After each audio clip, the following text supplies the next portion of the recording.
ask heaps of questions. I'll obviously interview him, kind of interview style, just kind of off the cuff.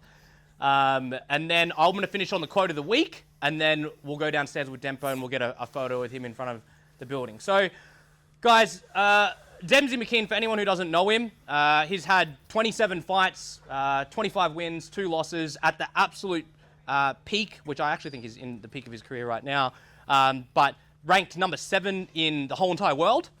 So 7 in the world. So when I'm talking 7 in the world, I'm talking like Anthony Joshua, like number 7 literally in the whole entire world.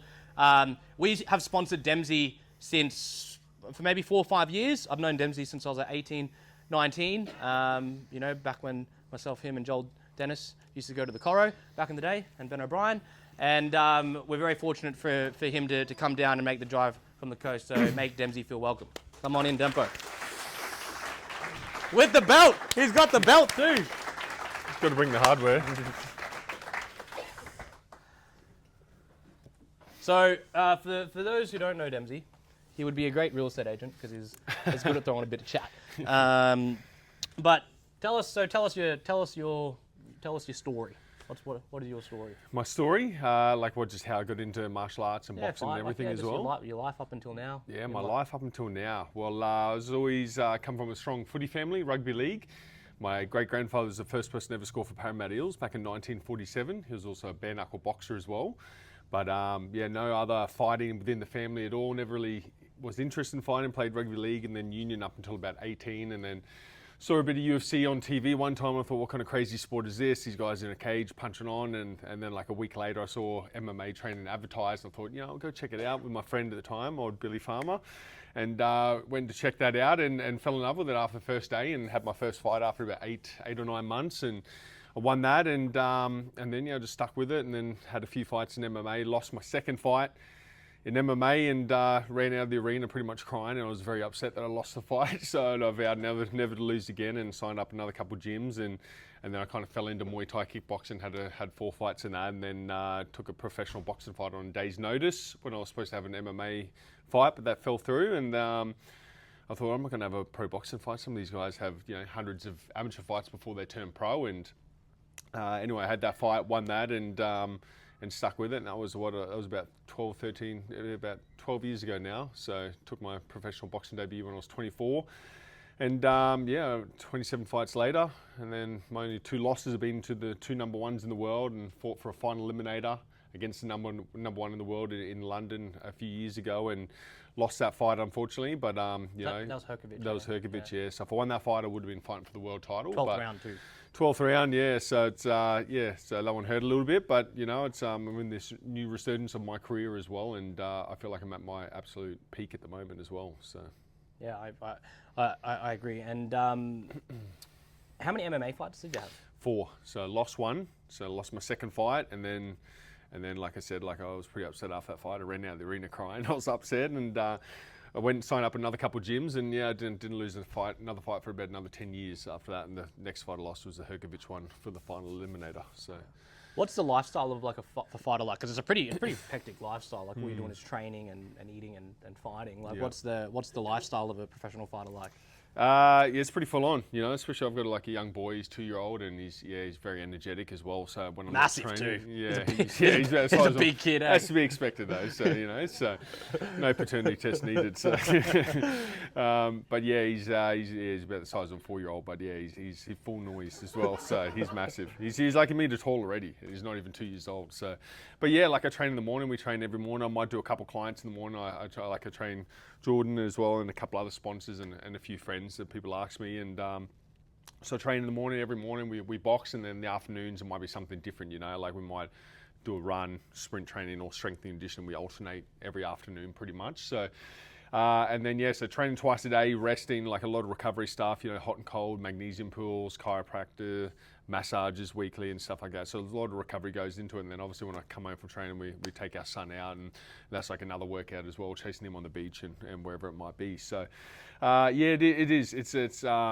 It's like, we train for about 8 to 10 weeks in a training. We call it a fight camp. It's not like we're going out camping or anything, but it's just called a fight camp. And we give ourselves about 8 to 10 weeks, and usually it depends how fit we are at that point of the starting the training camp. And so it's 8 weeks, and it's quite grueling. You can't train like that all year round. You just burn yourself out. And So we usually train 8-10 weeks for a fight. We relax. Like I've kind of taken about a week and a half off. I'm back into training now, and we're starting to kind of ramp it up again. And yeah, we're looking at probably fighting 4 times this year, which is very active as well. So getting another 2 fights before the year's end, which is ideal. The more active you are, the longer you're in the gym, the more you can progress in this as well. Like anything, like you want to be good at something, you got to fight more. You got to sell more houses, and So on that, mindset wise, I think there's a lot of similarities between professional athletes and real estate agents. So, not in regards to like what we actually do, but I mean, like it's a mindset game in real estate. Like you kind of get given a desk and a brand, and you can kind of just be like, you're free now. Like you can just go. Like how do you stay disciplined and like keep your mind on track? And like do you have any like mindset things that you do, or like? Yeah, like like obviously, like I haven't always been this active. When I did have those fights abroad, like I was signed with an international company, Matchroom, over in England, and had the Herkovich fight, and then I was inactive for about a year and a half. Then I took on a really tough fight against Moses Atama, who's probably the best prospect in the world, and that one didn't go too well either. But a year and a half off in between fights, it's not ideal. There's a lot of ring rust, especially when you're competing at the top level. And it's not good for sponsors either, because like we're not fighting, and it's just like we're kind of dragged, we're getting dragged along through the dirt a bit, I guess you could say. And like like you're in the gym grinding away every single day with no end goal at no task, as the end goal, So it's kind of like, it's a bit disheartening that year and a half, I was contemplating, am I going to stick with this? What's going on? Like I've got a family, I've got to support now as well. Do I go and get a job? And we're just getting stuffed over with contracts and our promotion, So it wasn't ideal, but we stuck through it. We kept grinding. We turned up every single day, spending time in the gym, still progressing, still leveling up, and paid off. And now we're signed with the biggest promotion in Australia as well. That want to like invest in me and build me back up again. And my last fight with the Pan Pacific title, it's going to get me back in the top 15 world ranking too. So perseverance is everything. It's not always going to be smooth sailing, that's for sure, and that goes for anything in life. It's not going to be perfect all year round, but you just got to stick with it and keep pushing through. And you said you've had a big resurgence, like you come off the back of come back from loss and that type of thing. Like what's been the big game changer for you? I would say God, honestly. I'd say definitely Lord and Savior Jesus Christ. I've been on a new spiritual journey since October last year, and my last 2 fights with God on my side, and that showed in the ring as well. Like it's miles ahead of my performance in any of my other fights, and I think that is definitely the root cause of it all as well, and I'm fighting for something else now as well, and then I've got a young family, and everything. I feel like it's just a missing piece in the puzzle for my career at the moment. So it's I'm excited for the future.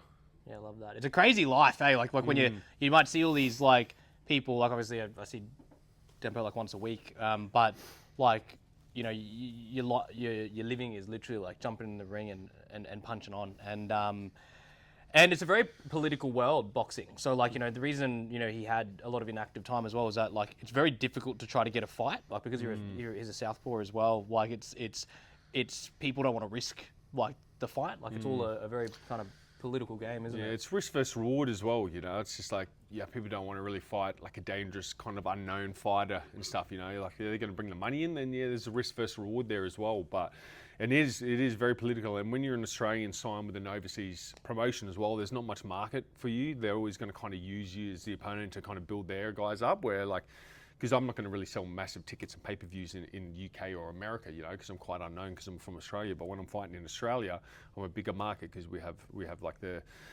everyday people that know about me and are coming to support the fights as well. So it's that's why it's good to sign with this Australian company, this promotion, at this point in my career that's going to invest in me. You shared the ring with a fair, like, because you've jumped in with like you were in Anthony Joshua's sparring. Yeah, I've done a couple of training. And who was that? Who was that MMA dude? Alex Pierre. Yeah, so done a bit of everyone know sparring him? with The UFC fighter? Yeah.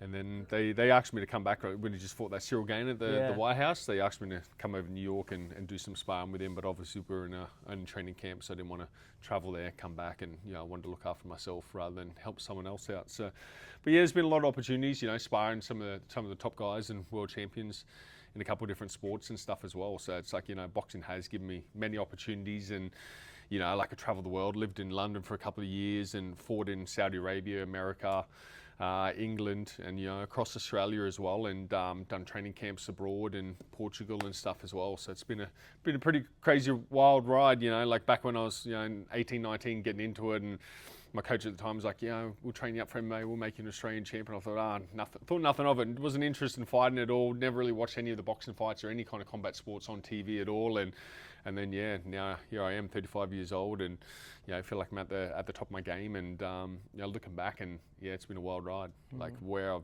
been and what I've done, and I feel like I'm only just getting started. I feel like I've got a lot more to give. 100%.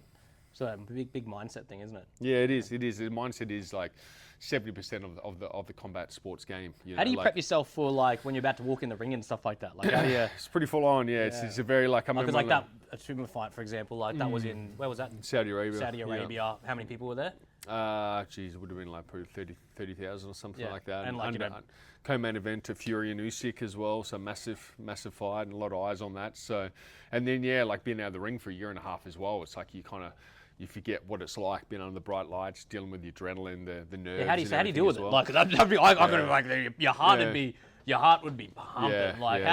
How do you deal with it? Like you're walking out there, like what? Like talk us through it. Like what's it like? Yeah, it's pretty. It's a dawn. It's an acquired taste, that's for sure. It's like and then like with anything, the more you do it, the more natural you become at it as well. But like I said, when you've been out of the ring for a year and a half, you're like, geez, like what's going on here? I've forgotten like how to deal with these emotions and stuff. But it's you learn to deal with it pretty quick, because like your adrenaline and your nerves can build you up, or it can bring you down. Simple as that. So you can use it to your advantage, or it can it can be your worst enemy as well. So, but my last fight, like I felt like a couple of weeks ago, I felt like I was very relaxed. Like I was just in a lot better mindset, just a lot more relaxed. But the fight I had before that, the Twessy one in January as well, that was a pretty grueling fight as well, but another good performance. And but did anyone watch that Twessy fight?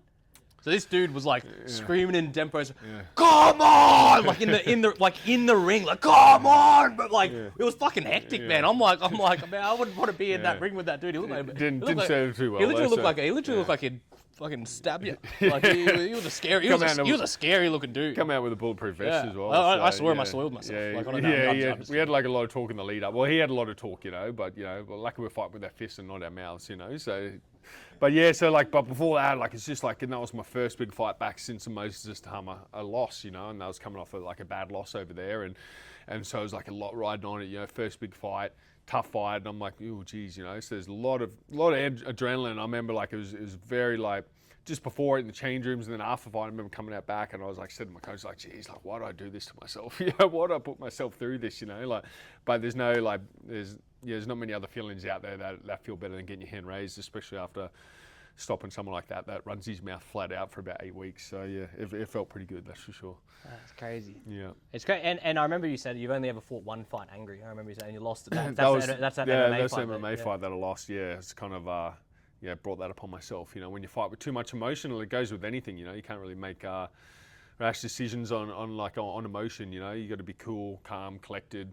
And that goes for boxing. A thinking fighter is a winning fighter, and I think that pretty much goes for every aspect in life as well, no matter what you want to follow and chase. So next time you guys are on the, you're worried about walking up to a door to knock it or something like that. Imagine walking, you're in Saudi Arabia and you're walking up, there's 30,000 people and you're about to jump in with the the number one. I probably feel more comfortable doing that than knocking on someone's door, I reckon. Would you? Yeah, I don't know. No. You want to try? Yeah.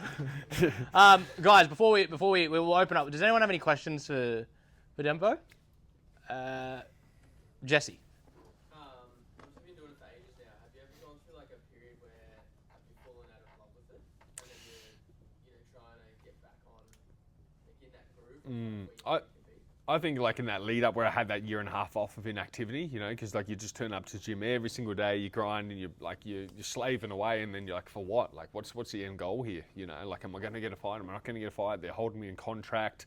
There's a lot of different factors there as well. So. And I was seriously contemplating, like maybe I'll just retire, maybe I'll just stop, and I'm gonna have to get a job. I've got a young family to support, like there's no money coming in, but there's a lot of money coming out, just like, obviously rent and all kinds of things. And, I'm lucky enough to have Jordan and some other good sponsors as well that kind of keep the money flowing in as well. But, it's, we're in this sport to make money and get out, make some savings and get out as well. But when you're not making any money and you're just digging into your savings, it's pretty disheartening, but Yeah, I think it's just like that perseverance. You know, kept turning up, kept chipping away and stuff as well. And I knew something was going to happen. It was just a matter of time. And it took a lot longer than expected. But yeah, I'm glad I did stick with it as well. You know, because like I said, like I feel like I'm in the best shape of my career at the moment as well. Like it's a new resurgence in my career, and it's all paying off. And like I love this sport, man. I love what I do, and I'm very lucky and blessed to be able to do something that I'm good at and make money off it as well and survive off it. So. And see, when he says he had a year and a half off, like, because obviously we were training throughout that time, like, it's not like I had a choice to have the year and a half off. It's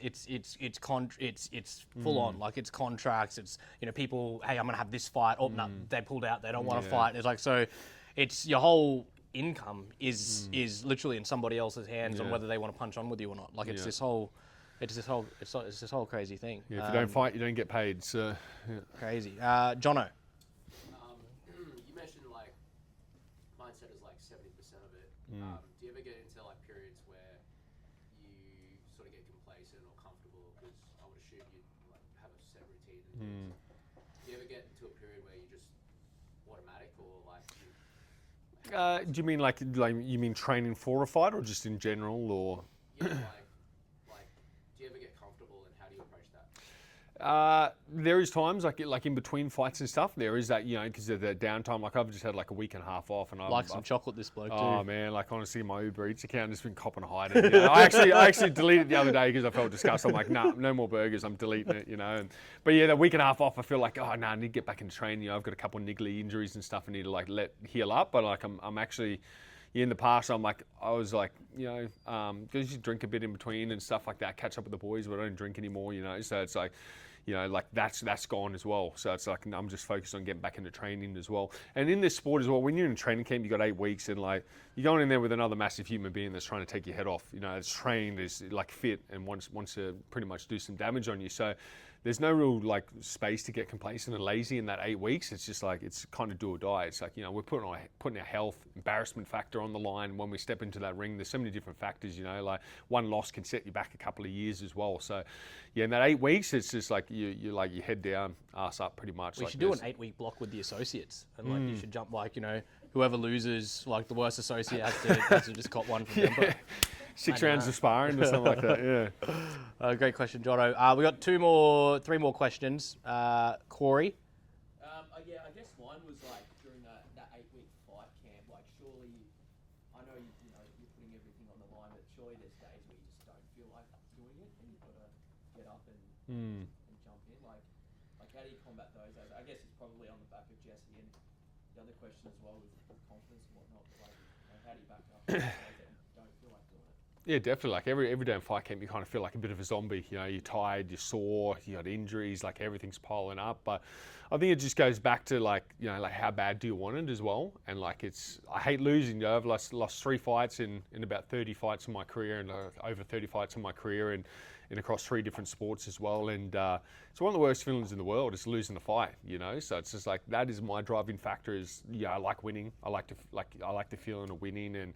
You know, it's, you know, like we're... How do you get out of that? Sorry, like the losing, like so when he, like, you know, you lose a listing and you're fucking pissed. Like you lose a fight with millions of, like, how do you bounce back from that mentally? Because, like, that's like, obviously, no one in this room has probably ever felt that. And, you know, like, how did, like... Well, it's one thing losing and then, like, get knocked out in the first round on, like, the biggest card of the year as well. And everyone's like, no, you should be proud. Like, you just made it to, like, the biggest card, like, Fury and Usyk world title final. I said, that's even worse because that means there's more people watching. More people watch it, like, so we get knocked out. And that was the one that had a big layoff, and he's a freak, the guy that I fought.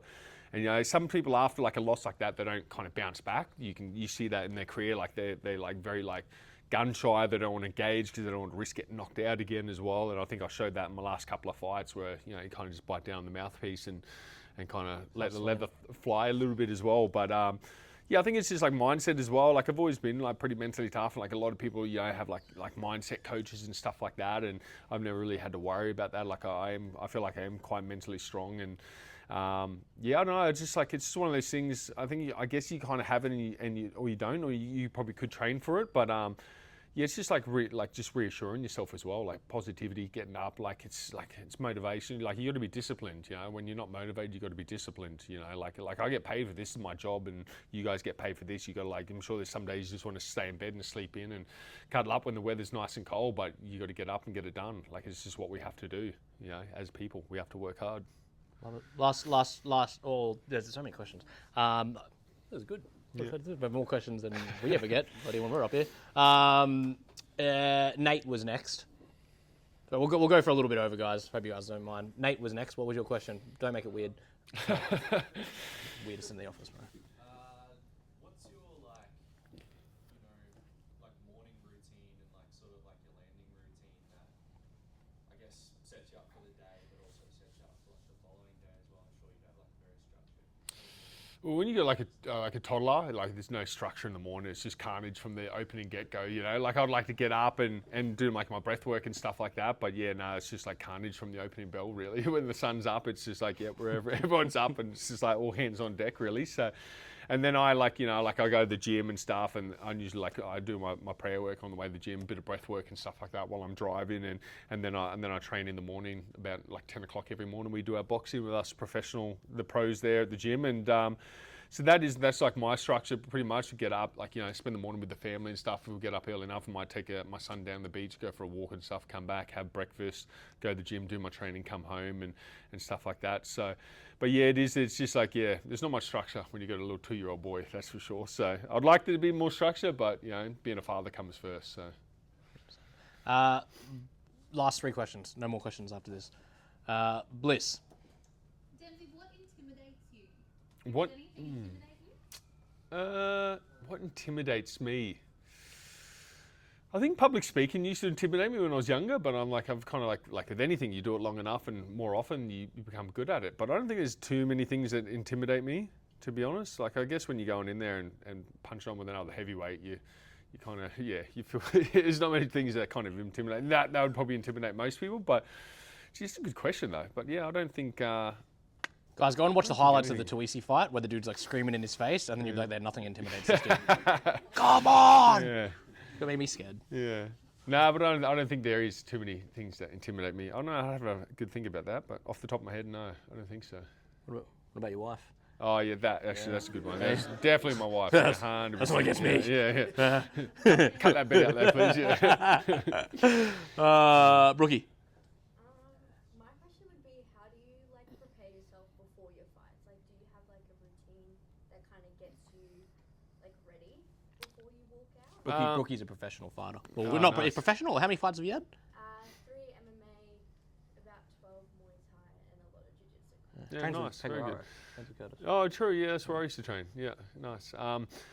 So what do I do on the day? When you used to get up, we go for a bit of a walk, get out in nature, get some fresh air and stuff. The last thing you want to do is be cooped up inside and sitting on your phone all day long and stuff as well. So just getting your mind off things, because obviously the more you think about it, your adrenaline's up and down. You're going to burn out before you even get out there, you know. So I like to go out, do a bit of grounding, go for a bit of a walk, go to the beach, go for a swim, stuff like that. Just getting out in nature, do a bit of breath work as well, bit of prayer work as well. And then before the fight, just getting there a few hours before the event and stuff, 2 to 3 hours, just to really settle in and relax into it. And then you're around your team and your coaches and everyone as well. And just obviously just those dark thoughts are going to pop in and creep into your mind. It happens every fight, the old what ifs, what if this happens and stuff. You just got to block them out and think positive and stuff as well. And just remind yourself, the work that you've done to get to that position, how bad you want to win, visualizing yourself winning in different ways as well, visualizing yourself getting your hand raised at the end. Just positive, just like I said before, mindset, 70% of it is mindset. If you're going out back and thinking, oh crap, what have I done? Have I trained hard enough? What if he lands this punch and I get knocked out and such, you're going to just wreck yourself straight away. So just mindset, breath work, staying relaxed, calm as much as possible all day. I don't know, that almost sounds like an impossible thing on fight day when your heart rate's already through the roof anyway. So yeah, just remaining calm and getting out in nature and just trying to keep your mind off it until you get to the venue, really. So that's what I like to do. Brucey and Jess. Just, I don't know, I said, 2 quick questions. Whether you're in camp or out of camp, how do you balance your work and family, and in terms of time spent on each? Yeah, that's a good question. Like obviously training camp, like fight camp, my wife knows, you know, she kind of like holds down the fort at home a lot more. She does a lot of work at home and stuff, you know, looking after my son and stuff. And when I come home from training, if I feel I'm pretty tired and wrecked, you know, I might have to have a nap. She'll kind of let me have a sleep, you know, most days, you know. So, but yeah, she definitely holds down the fort a lot. And then, you know, when I'm out of fight camp, we obviously trying to get out and do as much family stuff. But we still taking my son out like every day as well. You know, taking him to the beach or the park once or twice a day and stuff as well. You know, like it's like I said, it's, you know, like this is my job and being a fighter, but obviously I'm a father first, and that takes high priority as well. One more thing, just real quick. McGregor or Holloway? Who you got? Jeez, I'd probably say Holloway, surely. McGregor, I know he hasn't really fought in, 3 years, so there's a lot of ring rust there, you know, but, you know, he's on this new spiritual journey as well, so he could surprise everyone as well, but see what happens. He hasn't really been living the professional fighter lifestyle the last few years, has he? He's kind of been off with the fairies a bit, so yeah, I'd probably say Holloway. And Jess?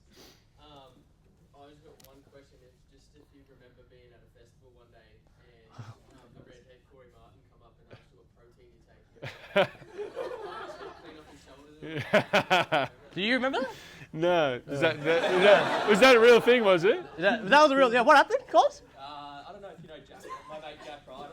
Jack Ryder, yeah. You're having a chat with him, and I think I came up to you. I think I was drunk as, and I said, "What protein do you take?" And he sort of looked at me like, "Shut the fuck up." Yeah, right. This would have been like 10 years ago. Yeah, right. Wait, what Yeah, festival? Stereo? It might have been Stereosonic or something. Ages ago. I would have been like, probably wouldn't even remember my own name that day, mate. But yeah, I just said, "Don't worry about it."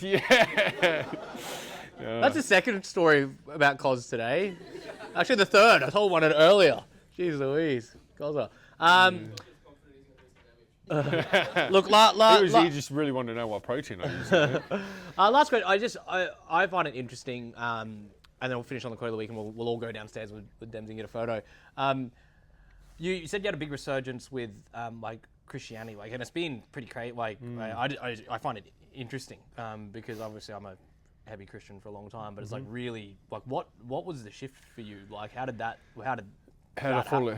happen for you? Like, no, it was just like us, like just a lot of the things. Was it? It was before. It was in October last year. I got saved. I got baptized in October as well, and I started kind of delving into the faith in September, just asking questions a little bit more and why the world is the way it is, and started reading the Bible and started some prayers, and and then like I chose to get baptized not long after as well, and yeah, it kind of blew my mind when you realise it's all true, and you know, especially everything that's happening in the world today. It's like all the answers are in the Bible as well, and had a pretty crazy encounter with God while I was praying one time, and just like it was really just full of repentance and just praying, and just thanks for taking a lot of things from me and all that as well, and like I just had this crazy euphoric feeling just come over my whole body, like my whole body just started pulsing and like vibrating and just filled me with his love there and then, and like I remember just stopped praying, just thinking like, wow, what is this, like what's happening, and yeah, pretty much changed me from that instant straight away. And like what I tell people, was that after you got baptized? Just after I got baptized and stuff as well, but yeah, I remember just praying, I was just really like just full of repentance and just like, wow, like, you know, sorry, like, and yeah, it's just like a really like heartfelt prayer that I was doing, and that happened. Like I remember stop praying, I'm thinking like, wow, God, like what's happening right now? And like the only way to describe it is just for like pure love. Like never experienced anything like that in my whole life. Lasted like a minute, and like I tell people like, it's like, how can you say that God's not real if you've never tried to have a relationship with Him? You know, like you lose nothing from exploring it at all. And I've had a couple of mates that have. A couple of good friends like Jacob Pullen and James Ryan that have kind of gone down the faith path as well as of recently, and they've had some pretty crazy encounters as well, similar encounters too. So it's I think it's interesting, and like this is a reason, not like won't go on about Christianity too much, but I mean like just in this work setting, but like the reason like we've always sponsored Demsey right from the start is that like, you know, growing up in Ipswich, it was a little bit different. Like it's not like growing up down the Gold Coast or like it's a bit rough, and like, you know, it's very very different, and like there's probably a lot of people that we were all very associated with that probably, you know, became either crackheads or went to jail or like lost their mind, and we've always, you know, I think we've always supported Demsey because, you know, like we want to support the community, like the, you know, the good people that come, you know, that come from Ipswich. But yeah, that's pretty wild. Yeah, it is definitely life changing for sure. All right. Well, look, guys, that was fantastic. Thank you so much, Demsey, for coming in. Thanks, guys. Appreciate Hope you it. guys got something from that. It was something a bit different than getting like a real estate agent, coming in here. We'll do the quote of the week. You can sit there. We'll smash through this. We'll do the quote of the week. Oh, Strud panel. Demsey McKean. Fuck, I don't know. And then we'll go get a photo with Demsey. So, look, guys, the quote of the week, and I saw it yesterday. Procrastination is the enemy of success. And when I say I saw it yesterday in this fucking office. Everyone's sitting there staring at these computers. Like, staring at the computer is not going to help you do anything. Do you know what I mean? Staring at realestate.com for an hour scrolling is not going to do anything. Sitting on Instagram is not going to help you do anything. Like, jump in the ring. Do you know what I mean? Jump in the ring and actually do something. Jump on the phone. Don't jump in the actual ring, especially you, Copper. Don't actually done this with me, brother. But guys, you've got to actually just do something. Like, you don't become, no one who's ever done anything at the top of their game has ever just got there by procrastinating on things. And I know that, it can happen in the office sometimes where you're sitting in and you're just staring at this and I'll get to the calls later. I'll do this later. Soon, for a lot of people within this real estate industry, there's not going to be a later. You know what I mean? There's people who already left the business. There's not going to be a later. Like, the whole entire market is changing. I don't say that to scare anybody. I know I keep talking about it a lot lately, but like, that's the reality. Like, I've talked to people lately that are talking about laying off 20% of their staff. Do you know what I mean? Because companies, like big companies, aren't making the money. And do you know what makes the money? Sales. When people do their job. So let's not procrastinate. Let's get in. Let's get it done, and let's go get a photo with Dempo. We'll get